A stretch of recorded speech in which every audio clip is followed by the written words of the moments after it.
Hello there. So sorry you couldn't come to school. So this is just to go through the bits of biology that you missed that the rest of the students have been through in class. Obviously they had a chance to ask questions, but hopefully it should be self-explanatory as I go through it. So I'm just going to kind of go through what we went through in class. You'll have to pause this video at various places so that you can answer the questions, and therefore you can then think about how well you would have done when I go through the answers. Hopefully that makes sense. So we're going to start off by trying to improve or correct these sentences. The first one in green says plants taking carbon by photosynthesis. The little upturn V, so this little upturn V, that means too vague, and the X means incorrect. So something about this is vague, and something about it is incorrect, and then there's two vaguenesses here. So can you improve them? So pause the video now, and then I'll go through it. So pause now. Good. I'm now going to go through it. You've now unpaused it after trying to do it. Again, all of this is all about making mistakes and trying to learn from it. So yeah, this green one, you always have to name the kind of carbon molecule. You can never say carbon. Questions tend to say carbon. Name a form of carbon that moves would be more obvious. So plants taking carbon dioxide, which is used in photosynthesis to make glucose. Okay. So there's 2 marks there, one for naming the actual molecule, carbon dioxide, and one for that it's not by photosynthesis, it's used in photosynthesis. It moves into a leaf by diffusion. Might even get 3 marks, and then to make glucose. And then the animal takes in carbon from plants. Well, it's not carbon, it's named that molecule. What carbon molecule do we take from plants? Well, there's loads of them. But yeah, animals eat plants. Yeah, just saying eating gets a mark, and consume the glucose they have made. Okay, so I'm naming the carbon molecule, and there's loads of them. I could have said fats as well, and we get it by eating. Okay, so again, questions will say, describe how carbon moves in a carbon cycle, and a lot of students say plants taking carbon, animals then eat that carbon. When they die, the carbon goes into the waste, and bacteria feed on the carbon and release carbon. Okay, you're never going to get a mark for carbon on its own. You have to name the molecule. So let's have a go at naming some molecules. This is A level now, these pictures, but I think we can work it out. So I've given you the name of the biomolecule. So there's 4: glucose, fat, amino acid, and starch. Then there's some descriptions of them. So glucose is a simple sugar, C6H12O6. Fat is also known as a triglyceride. So one of these pictures might have three things about it to help you. Amino acids need a mineral ion from the soil to form. Well, what's that mineral ion that's needed? And starch, well, this is a polymer of glucose made by plants. Well, polymers are big long chains. So again, pause it, have a think, see if you can match it up. And now I'm just going to go through it. So yeah, glucose is C. If you add up all those carbons, there's 6 of them. Yeah, 1, 2, 3, 4, 5, 6. You could go around and work them all out. Fat is a triglyceride. Well, yeah, this is a fat. It's glycerol, and it's got 3 fatty acids. So these things that stick off are fatty acids, and because there's 3 of them, it's called a triglyceride. So A is a fat. Amino acids, they need nitrates from the soil, so they need a nitrogen group. So yeah, there's B is an amino acid. There's 20 different ones, and they vary by basically what's here. This is the simplest one, but they can have all sorts of chemical branches on there. And yeah, therefore D is the polymer. It's a big long chain, but it's just made of glucose. Glucose joined together in a certain way. Okay, so it just shows what you can work out if you know. And GCSE, we need to know, what biomolecules do plants make, and I can say, yeah, glucose, fats, or oils, or lipids, amino acids or proteins, starch. I could even say cellulose, again, another polymer of glucose. So then, carbon cycle, simple and complex. Let's do the simple bit first. So this is the atmosphere. I've got methane, CO2, and CO2. This is in the atmosphere, and then this is all, it's a plant being eaten by an animal, etc. So photosynthesis, first of all. Where's photosynthesis? Well, plants and algae do photosynthesis, and they take in carbon dioxide to do it. So that's our green arrow for photosynthesis, like it says in the key. Then next is respiration. Well, all living things do respiration. So respiration arrows, well, Algae and plants, they're living things, they do respiration. Animals, they do respiration. And is there anything else living on this kind of complex web? Yes, there are. The decomposers, they are things like bacteria and fungi, they're alive, they do respiration. Then it's anaerobic decay. Well, what does that produce? Well, that produces methane. So the decomposers in anaerobic conditions can end up making methane. This happens in paddy fields where they grow rice. So because the rice is partially submerged, you get detritus like dead rice plants under the water, and therefore it's fed on by decomposers, and therefore methane is produced because the water stops the oxygen getting into where the detritus is. And also we get this, as we know, because we make methane, don't we? Especially bean-related methane. Yeah, animals can create methane, and this is significant for topic 7, the one that we're doing. There's only 7 topics in biology, and we do topic 7 because it works well at this time of year. So yeah, animals make methane, and the significant one for this is the fact that because termites make methane, but they're like living wild anyway. It's cows. Yeah, that as human populations increased, we've started farming more cows. So there's more cows, and because they have lots of bacteria in their stomachs, their fancy multi-chambered stomachs, they create a lot of methane. It doesn't pass out like it does with us. They belch it. So they belch lots of methane because it comes up from their stomach as they regurgitate their food to give it an extra chew. Okay, so yeah, there's methane, and methane is very potent to a strong greenhouse gas. It causes lots of warming of the atmosphere, and therefore, yeah, a large greenhouse effect, and therefore you get climate change, and therefore you get a whole host of problems because of that. Next is combustion. So yeah, that we can release CO2 when we burn stuff.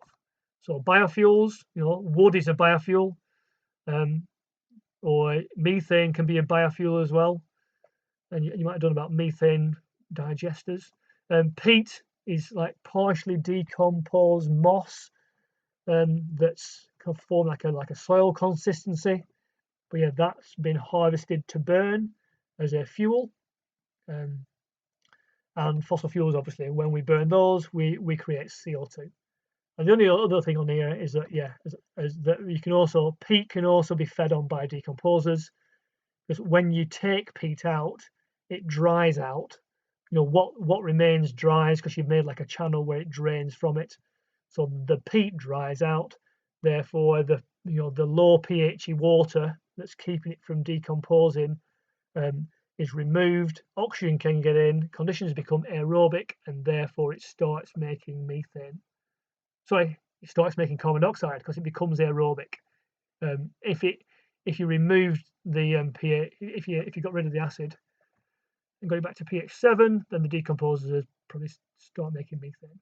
So yeah, peats, if you harvest it, it's a double whammy. What's left behind decomposes and CO2 is made, and what you've taken away, if you're using it for burning, then you'll make lots of CO2. There are peat burning power stations, not in the UK, but I think in parts of Siberia, I think there's peat burning power stations because it's an easy source of fuel.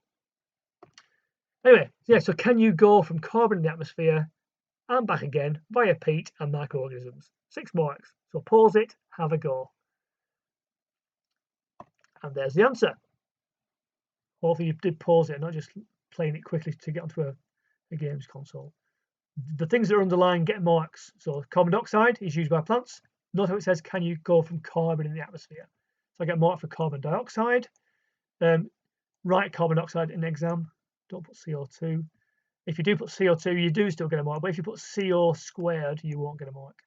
So CO2 is used by plants in photosynthesis, 2 marks, and glucose is made, 3 marks. Plants die and become peat when they don't fully decompose, 4 marks. When peat dries, oxygen increases, allowing decomposers, the things that feed on detritus, even gets a mark, even though it's just RS on the end of it, that gets a mark. 1, 2, 3, 4, 5 marks. They feed, so feeding gets a mark, that's 6. And then CO2, I don't get again because I've said it once, due to aerobic respiration. So 7 ways, 1, 2, 3, 4, 5, 6, 7 ways of getting the 6 marks. and probably the average on that in an exam is from like 2. So yeah, you can really make hay in a biology exam. Next, food chains, pyramids, and efficiency. Again, this is all stuff that you've been doing. This is hopefully, oh yes, I know all this. If that's the case, we've done our job. So here we have a food chain: algae going to zooplankton, going to fish. So zooplankton is a general name for small little animals that kind of drift around in the water. Algae can be described as phytoplankton or plant plankton. So plankton is just a floaty around kind of community of organisms. You hopefully know what fish is, and I've called them A, Z, and F for clarity in the pyramids, which are all wrong. So number 1, what do the arrows show? Yeah, so what do the arrows show?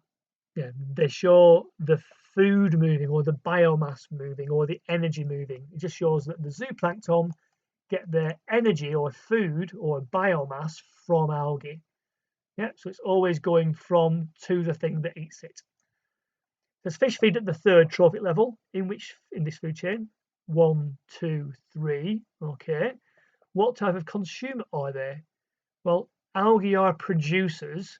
This is the first consumer. So this is the primary consumer. Therefore, fish are the secondary consumer. So secondary consumer. You've been to primary school. You're now at secondary school. You'll start your tertiary education in 2 years' time.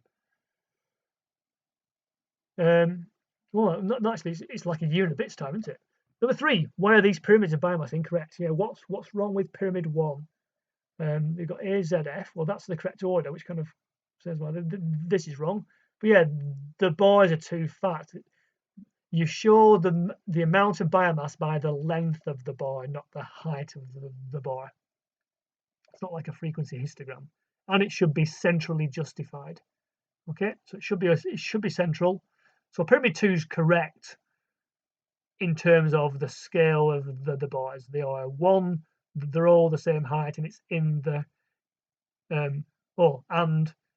it's centrally justified. It's wrong because they're in the wrong order. The producer always goes on the bottom, even if it's a smaller bar.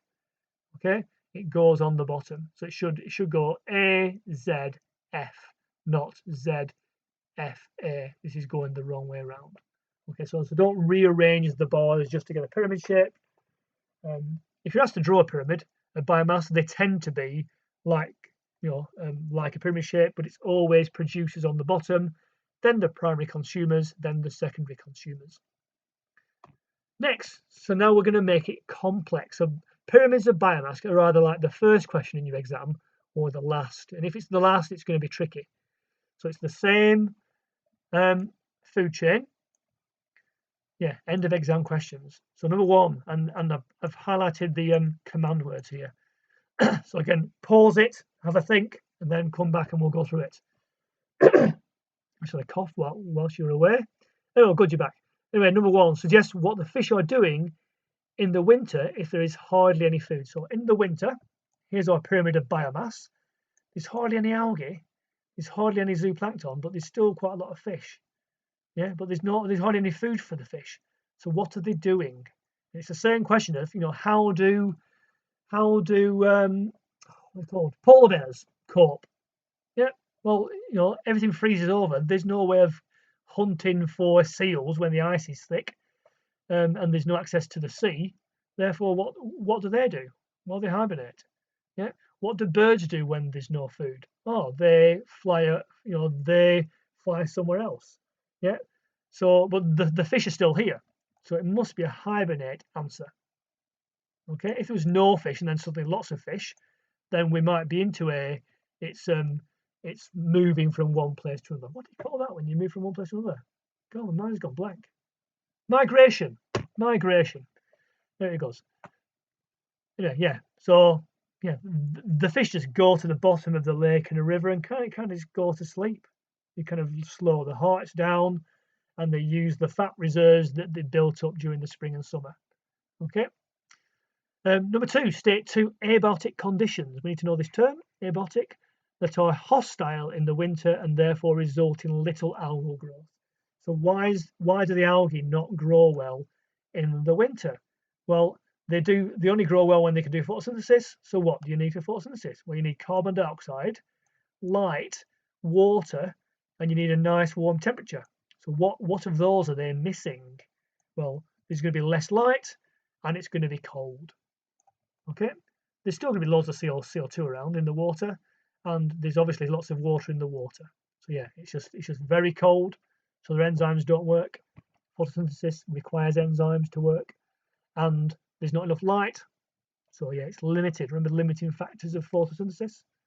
Number 3, suggest how less biomass of algae can sustain a greater biomass of zooplankton. Yeah, so now we're into spring. Look at this. I've got a bit more algae, but loads of zooplankton.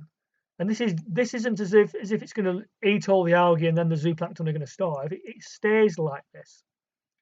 So this reminds me of like a buffet, or you know everyone's back at school and they're in the canteen queuing up. Yeah, where there's only a bit of food on display.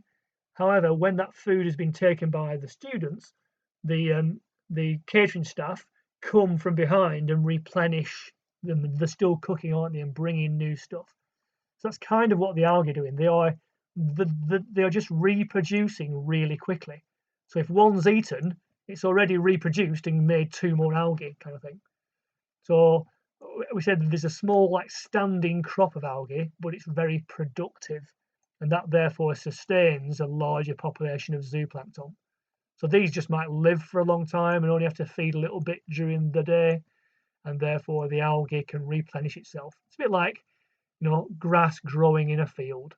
Yeah, the grass keeps growing, and therefore the sheep keep eating. Yeah. So yeah, you can get unusual pyramids of biomass, but only towards the end of the exam, and they have to tell you more information. And here they're telling us that information, saying it's winter and spring. Good. Next one is, yeah, what if there was a population explosion of algae? So yeah, I've got loads of algae, and my zooplankton have gone. They're now dead. So let's look at the questions again. Pause it, have a read of them, and then come back. Hello again. So how did a nearby farmer cause this massive increase in the algae population? Should be algal population, really.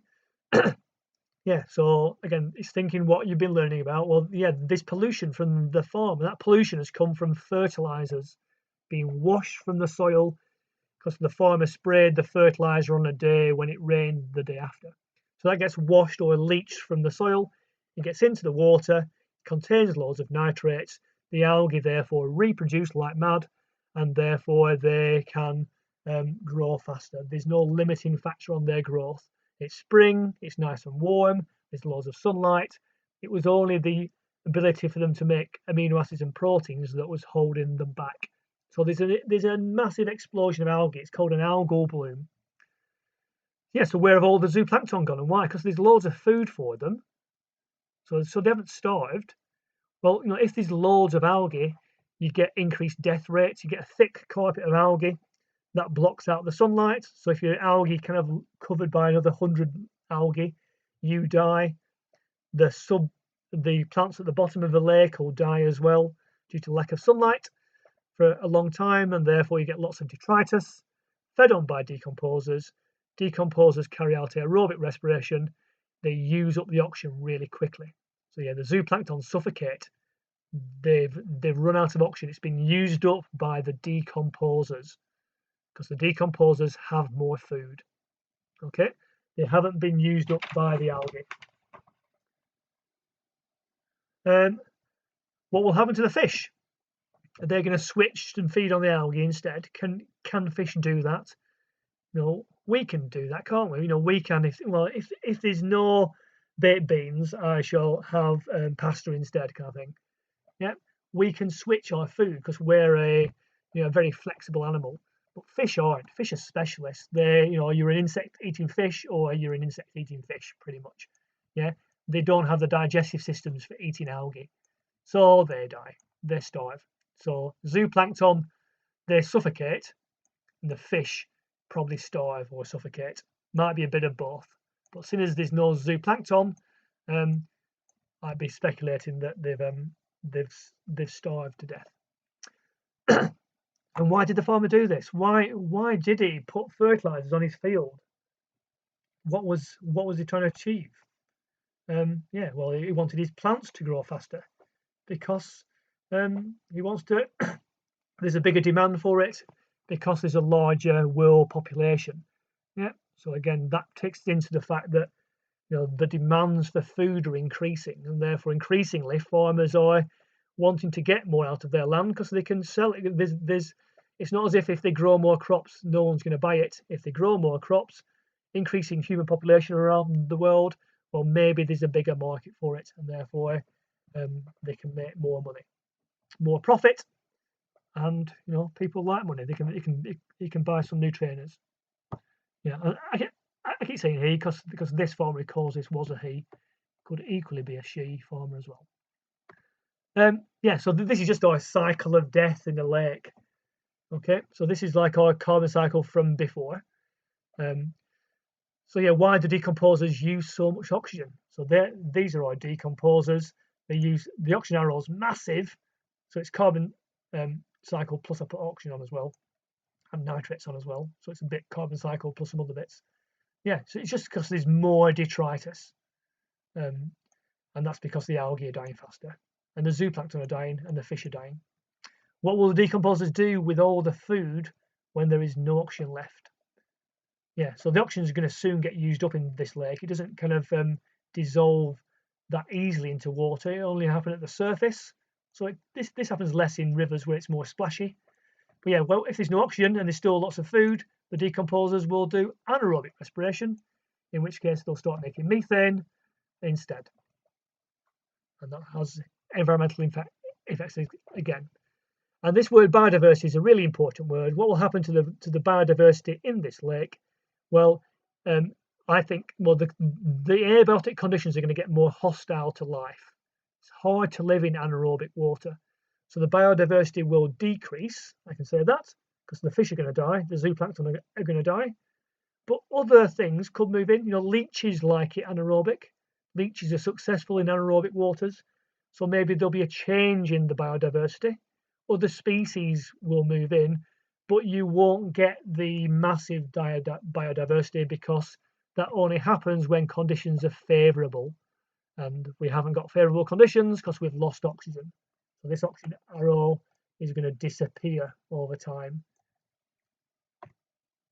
Back to this again. So I've given you two more questions. I'm going to help you with question 2. So question 1, can you go from carbon in the atmosphere to carbon as a different gas in the atmosphere? So we're going to go from carbon in the atmosphere. So I need to start. Well, I can't start with methane because there's no route back in, is there? So I have to start on carbon dioxide. Okay, so carbon dioxide moves into a plant by photosynthesis and glucose is made. I've got 3 marks already. That's eaten by a plant. So I'm now drifting away from this. It's eaten by a plant, eaten by an animal. So eaten gets a mark. And the animal digests the food, but I could then say, but the cellulose in the animal isn't digested. It's fed on by the bacteria in its stomach, and therefore it makes methane. Or I could go carbon dioxide, photosynthesis, glucose, animal. So the plants die, they're decomposed by bacteria and fungi, and if it's anaerobic, then methane is produced. So I think it's easier going that way. It's easier to get 6 marks than going small distance. Question 2, I'm going to help you with this one. How could you make methane as fast as possible? Because some people have these methane producing contraptions. If you're a subsistence farmer and you don't have a mains gas supply, then you may well have your own methane producing factory. So there's the question again. And I've given you some tips. So I've given you because the question says explain for each one. So I've given you the explain for each one just to make it a bit less onerous. So let's go through it. Enzymes secreted by the bacteria work quickly. There's more collisions. There's more kinetic energy. So in what condition do you get more collisions? That's when it's warmer. So you need warm conditions. It's why we don't do a lot of this in this country. It's why I've not got my own like garden biomass methane production little thing, because it's too cold generally in our country. Allows diffusion of enzymes from the bacteria and the diffusion of nutrients into the bacteria. So yeah, the enzymes will only diffuse in a liquid environment, so you need moisture present. If it's dry, then you don't get decomposition. Okay. Oxygen would allow aerobic respiration, and therefore only carbon dioxide and water would be made. And I want to make methane, so it needs to be anaerobic. This is where it differs. In the syllabus, we need to know that decomposition takes place faster when it's warm, moist, and aerobic. But now we'll change it to anaerobic because I want to make methane.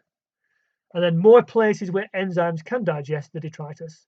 Again, you'll have missed this because, again, a week of not meeting the word surface area is a week, a sad week in biology. So yeah, there'd be you need a high surface area of detritus.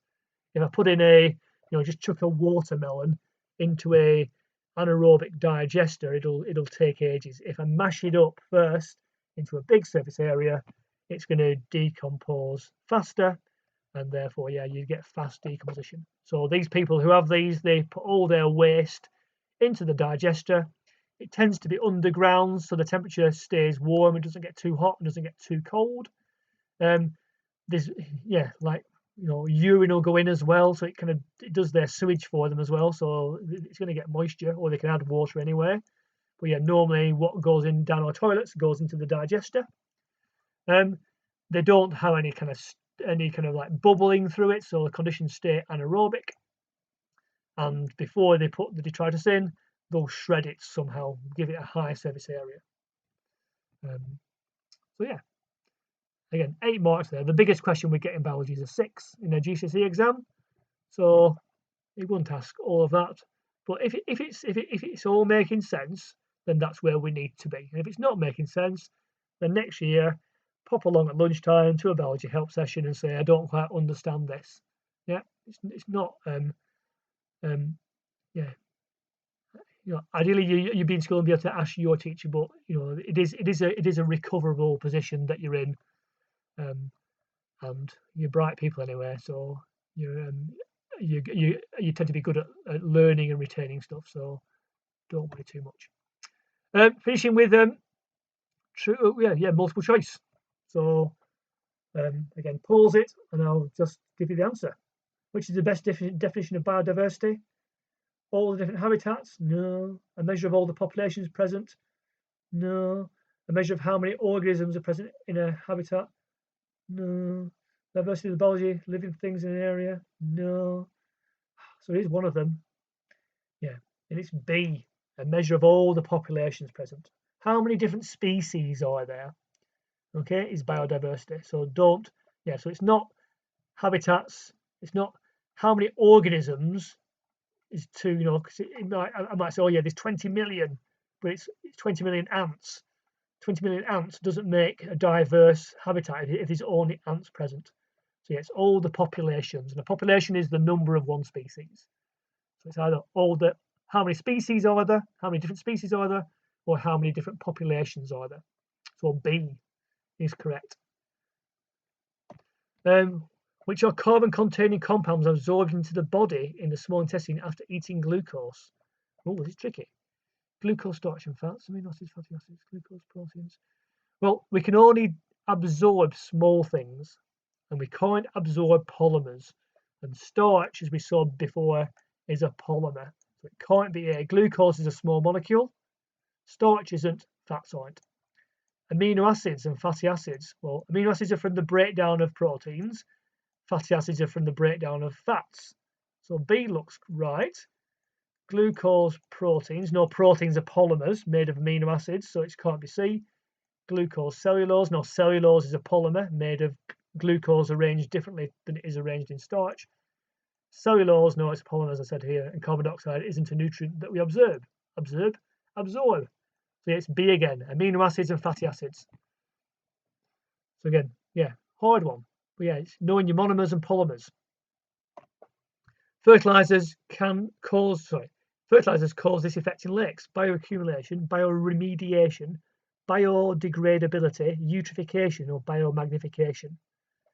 Well done if you've put D. Bioaccumulation is all about how like pesticides, chemicals that kill pests accumulate in animals because they don't break them down. Bioremediation means something, but I can't remember what it is, but it's definitely not this. Biodegradability, again, made up word. Biomagnification is when these when the pesticides that are taken in by one animal get magnified because an animal eats many of them. So yeah, biomagnification causes like the death of like birds of prey because they eat many fish, and the fish have eaten many zooplankton, and the zooplankton ate many algae, and the algae had taken in a bit of the pesticide. But yeah, D is the answer. Eutrophication is the effect. Kind of means lots of EU means like true or yes, there is. The trough means feeding. So it basically means there's lots of feeding going on a bit. Which best describes peat? So that has a high pH. No, because higher pH is alkaline, so no. Partially decomposed plants. Yes, but it says which best describes it. So I better read on. Fully decomposed plants, material found in specific locations. No, if it was fully decomposed, it'd just be carbon dioxide and water. Is it boy's name short for Peter? Is that the best definition? No, because peat's spelled P-E-T-E, not P-E-A-T, so it can't be D. A fossil fuel made from the remains of plankton. No, plankton is in water, so it's B. It's partially decomposed plants, mainly moss. It's where we be getting if you ever go to the forest of Bowland, onto the moors, onto the Darwin moors or the moors around Manchester, but yeah, there's loads of moorland around Clitheroe, around the Ribble Valley. It's mossy and therefore peat forms. It's therefore you get these moorland fires because the peat when it's dry is a fossil fuel. It's ready to burn. That's why you should never have a barbecue on a moorland when it's dry. It's best to avoid barbecues in moorland anyway because of the risk. Even if it's rained, if it's not soaked through into the peat, it can still be quite dry underneath the vegetation. And number 5, which is not a reason why methane is produced from detritus, from detritus quickly. So not a reason. Detritus has a large surface area. Well, that speeds it up. Detritus is moist. That speeds it up because the enzymes can diffuse and the nutrients can diffuse back. Detritus is aerobic. No, it needs to be anaerobic, doesn't it? For methane, warm enzymes, so it's C. Detritus is aerobic, would slow down methane production. You'd therefore make carbon dioxide. So, the aim is to keep detritus aerobic to decompose, so it makes CO2 and water. If you can't capture the methane, if you're trying to capture methane, then you need to make it anaerobic. But if you had something that was going to decompose, and it's like, well, what should we do? It's going to decompose. Should we do it aerobic or anaerobic? You'd want it to do it aerobic, so it makes CO2 because that is a far less of a potent greenhouse gas than the methane that's about 20 times worse. We're done. Right. So as I said before, hopefully that was a nod along confirming that you've been learning the stuff. And if you struggled with anything, write it down, bring it into school in September. Hopefully we're all back by then. Pop along to a lunchtime help session or ask your teacher and sort it out. It's as easy as that. So hopefully that was not too long. But yeah, it seemed a long time. My voice stopped. So anyway, take care.